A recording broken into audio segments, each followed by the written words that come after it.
It's DJ. Hello guys, welcome back to Billy Vlog channel. So नोंथांमोनखौ आंनि Billy Vlog channel आव गासैखौबो बरायहरनाय थाबाय आरो गोदान बोसोरनि एडभान्स बयखौबो गाहाम हामलायनायखौ जासिहरबाय आंनिफ्राय आरोना। So जों दिनै नैबे जोंनि गामि आरो बेनिफ्राय जों दा थांनो नागिरदों रिल बानायनो, इंस्टा रिल बानायनो गोदान बोसोरनि। नोंथांमोना नायनो हागोन जोंनि गामि आरो इयो बे जोंनि लामा एकदम हाब्रु गोजा गाइसफोर नायदो थाबायजाया दा साननैसो अखा गैयैखायसो एसे नङाब्लाथ' थाबायजाया सरखारफ्राबो नाया नालाय बिदिनो भट नांगौबाल' भट बियो सोफै फैसा गरनै गरथाम थाइसे थाइनै बिदिनो 100-200 होनानै थगायलांसै रायजोफ्राबो बेजोंनो बेंग्रा जानानै थानोसै जेबो बिनो रोंला गामि अन्थानि मानसि दा सरकारा बेयावथ'नो थगायनो बोलो मोनो आरो दा नै इलेक्सन जाहांबाथाय एकदम गारिफ्रा लामाया मोजां जासिगोन मा मोजां जासिगोन होनना बुंसिगोन ओमफ्राय रावबो खालामनो हाया आरो ओंखायनो भटखौ एकदम सानजाबावसो थुना होनांगौ लोगोफोर बाथो थगायनायानो अभारद्राय ना पलिटिकेल्सनि लाइनबाथाय बिदिनोखा रायजोफ्रा बेंग्रा जाजोबनांगौ रायजोआनो राजा हानो नाथाय रायजोआनो बेंग्रा जानांगौ जायो आरो लास्टआव बिदि आरो ओंखाम जाना फैनाया दासो एसे बोरैबा गोरगोबोलायदों थ' जोंनि गामि आरोना बेयो लामाया दिनैसो आङो जोंनि गामिखौ ब्लग खालामबाय आरोना नै रिल बानायग्रा फंबायमोन बिसोर गासिबो दा नोंथांमोना भिडिअखौ नायलांबाय थादो आरोना जायगा जोङो प्लेस नागिरहैगोन ओरै हाजो सेर मोजां नुयो भिउसफोरखौहाय बिनि थाखायनो स' बिदिबा नोंथांमोना नायलांबाय थादो आरोना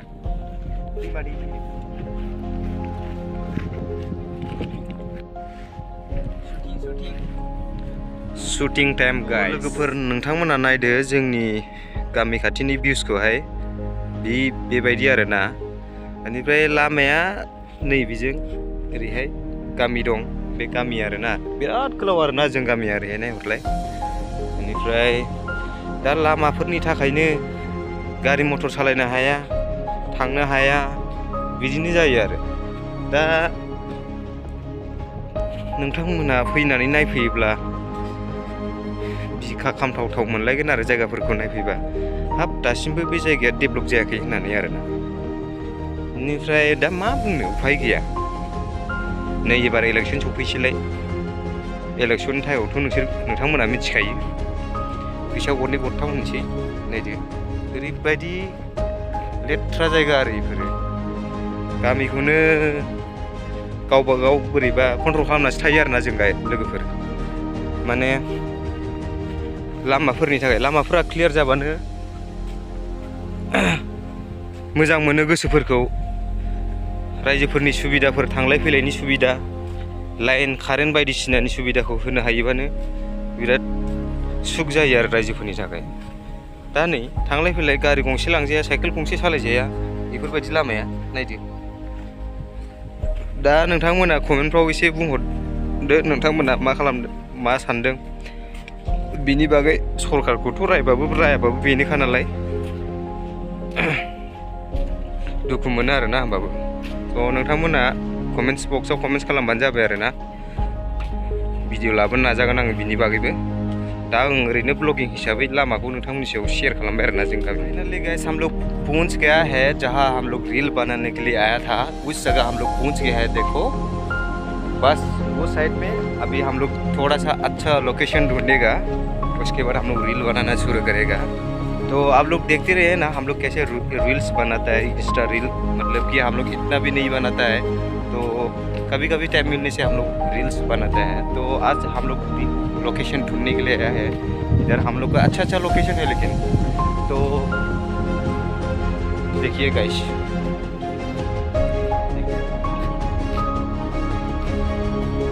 कितना शानदार जगह है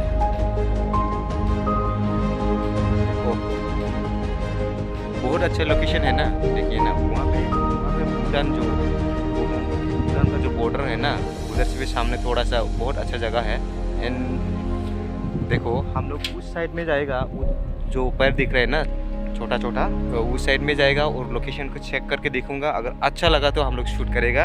सो गाइस नोंथांमोना नायलांबाय थादो जोंनि लोकेशन, जोंनो रिल बानायनाय लोकेशनखौ जों बेयाव नागिरनानै मोनबाय। जों सिगांबो फैखाबाय आरोना, आं बानायखांबाय भिडिअ। बेनिफ्राय नोंथांमोना नायलांबाय थादो रिल्सखौ माबायदि खालामो। ओइ अबाव खालामगोन फट'शुट एंड reels? पानी कैसा लगा? अच्छा है ना? Oh my god. तो लोगोफोर नोंथांमोना नायलांबाय थादो भिडिअखौ, जों रिल्सखौ बानायनो स्टार्ट खालामसै आरोना बै साइडआवहाय। बेनिफ्राय दा जायगाखौथ' जोङो एसे सर्च खालामनांगोन ना, बबेयाव खालामोबा मोजां जायो, बबेयाव खालामाबा मोजां जाया, नैबे बुस्थुखौहाय। दैया मोजांथारलै नै। वाह oh my god. गाइस ओरैबो दङ गामि, ओरैबो दङ गामि, गासिबो बर' गामि गोजाखा आरोना गाइसफोर। ओमफ्राय बे दैजों बारलांनांगौ जायो बै गामि दरसेया। बेनिफ्राय माबा मोनसे गोनांथि जायोबा दै देरबाथाय माने बहुद प्रब्लेम जायो आरोना। ओमफ्राय बेफोराव दालां बायदिसिनानि जायोब्ला एसे मोजां जायो, मानो होनोबा बे भुटान बर्डार सेरजोंहाय जोंनि सरकारा माबा मोनसे राहा लामा लायोबा बा राजा लामाफोर बानायना होयोबा थांलाय फैलाय, स' बिराद फेन्टास्टिक बिउटिफुल जायगा जागोन आरोना, जोबोद समायना जायगा जागोन। दा जों थैखांबाबो जानाय नङा दां गाइसफोर। दा नै बेवहाय आरोना, बे बैखैजाय गामि दङ, नुहुरदों जानो हागौ। ओमफ्राय बे गामियाहाय थांलाय फैलाय बाजार बायदिसिना थांलाय फैलाय हान्था मेलानि थाखाय बहुद प्रब्लेम जायो आरोना। ओमफ्राय बेफोर प्रब्लेमा जोंनि नैबे गामि बिथोराव बहुद थाखायो थानायालाय, थेवब्लाबो बेफोर सल्भआ माने दा क'क्राझार बायदियाव नायदो गाइसफोर, क'क्राझार बायदियाव मोनसे हा खुरनो, दखरसे हा खुरनो थाखाय बहुद नांलाय खमलाय जायो आरो बायनानै खुरनो गोनां जायो। जोंनियाव दा दखरसे हानिल' खोथा फैया बेहाय, नोंनो ओरैनो फ्रि खुरगोन, ओरैनो जायनाखि कन्ट्रेक्टार मावनो गोसो, जायनाखि कन्ट्रेक्ट बायदिसिना गिदिर गिदिर लामा दालां बेफोरबायदिया नैबे जोंनि गामि माबायाव जोबनो थाङा आरोना। दा नोंथांमोना एसे साननानै नाय, आरो सरकारखौ एसे रायना हो, रुदबना हो। सरकाराथ' खोमा सुखाया, ओमफ्राय नांगौ समावल'सो नालाय। थेवब्लाबो जोंहा बुंनांगौ मोनसे अधिकार थायोना, बिनि थाखायनो स' जायफ्रा मोजां साननाय दं, मोजां थिंकिं दं, मोजां रोंगौथि दं, स' नोंथांमोना एसे बुंना हो। बेनिफ्राय दायो जोङो भिडिअखौ बानायनो स्टार्ट खालामनोसै। बारा गोबाव बुंनानैबो लाब गैया बेफोरबायदि बुस्थुखौ, आं दा बेखिनिनो ब्लगिं माबाखौ बेखौ। थ' नोंथांमोना माबाफोर गोरोन्थि जादोंबा निमाहा होबानो जाबाय आरोना। आं बेबायदि बुंनाय बुस्थुआ गामियाव बहुद प्रब्लेम थायो नालाय रायजो राजानि, थ' बिनिखायनो बुंनाय जाबाय आरोना, लामानि थांलाय फैलायनि माबाखौ लाफानानै। अके स' लोगोफोर दायो आंनिया मोननै मोनथामसो जोब्बाय आरोना। दा नै बिथांमोननि दंबावो, जोंहा फंबायमोननि दंबावो आरोना। आं बांद्राय रोङा ना बुस्थुआ। नुसिगोन आरोना नोंसोरो उनावहाय, नायदो बिथाङा फट'शुट खालामगासिनो दङ। ओमफ्राय ओरै जोंहा फंबाया, नै लांसा खेबगारदों नालाय केमेरामेना। सिक्स पेक फंबायनावबो सिक्स पेक दङ, जोंहा एसे एक्सनबो रोङो। थ' दा सोलिगासिनो आरोना भिडिअआ जोंनिया। थ' नोंथांमोना भिडिअखौ नायलांबाय थादो आरोना। दायो जोंना दा रिल जागासिनो दं आरोना। दा फट'शुटफ्रा माखासे थांबाय, ओमफ्राय रिलाबो आंनाबो मोननै मोनथामसो थांबाय आरोना। आं दा मोनसे खालामबावनोसै आरोना। मैनासो खालामबाय जालांबाय, फन हरबा बियो थुंगा जालांबाय। बोथोरा नै दा जानाय बायदि जानांगौलै, थान्दानो।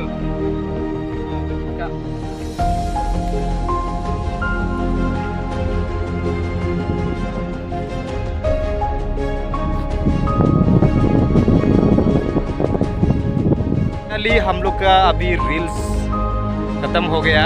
अभी हम लोग जाएगा घर पे आराम से नाश्ता वास्ता करने के लिए। तो अभी हम लोग का जाने का टाइम हो गया। तो लोगोफोर जोंना रिल्सा खत्म जाबाय। स' नोंथांमोना नेबाय थादो, नायनोबा इन्स्टा आइडि होगोन आङो, आरो नायनानै मोजां मोनदोंबा लाइक शेयार खालामना होबानो जाबाय। स' दिनैनि भिडिअ खालामनाया बेखिनियावनो गाइसफोर। स' भिडिअखौ नायनायनि थाखाय thank you for watching guys.